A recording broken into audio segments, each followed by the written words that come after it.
Hey, hey, buenos! Olá, como estás? Tudo bem contigo?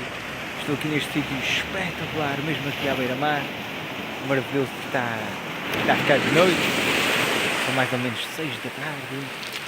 Epá, é tão bom estar assim à beira-mar, sentir o som das pedras e aqui. E é interessante que isto aqui, outro dia não havia nada disto aqui. O género de uma terra que tem aqui, não havia nada disto aqui. O mar que trouxe isso tudo para aqui, que interessante.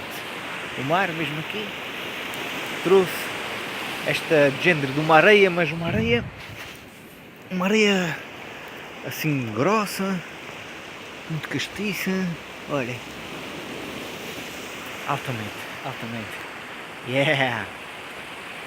E é interessante aqui, estou aqui a ver também daqui, ver se vocês conseguem ver, está ali a acontecer, deixa eu ver que não consigo fazer zoom aqui com isto assim, mas está ali a haver uma fogueirazinha ali, e é espetacular, e eu estou verdadeiramente grato por estar vivo e ter a oportunidade de estar aqui à beira-mar. É tão bom respirar este ar puro e literalmente apreciar os sons da natureza, são maravilhosos, e o anoitecer,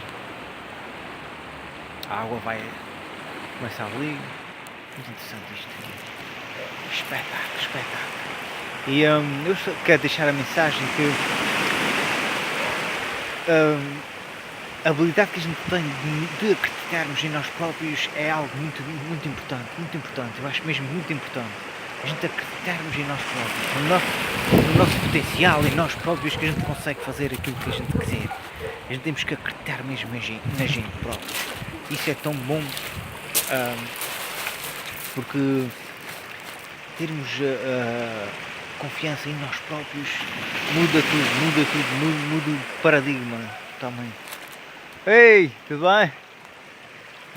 Literalmente, está espetacular. E também é muito bom a gratidão. Eu sempre me acordo, faço gratidão de manhã, e é tão bom a pessoa estar grata por 3 coisas logo de manhã e agradecer pelo aquilo, faz tão bem, é tão bom. E está a ficar de noite agora, quero apreciar este sítio espetacular, vim dar uma volta de bicicleta e espetáculo.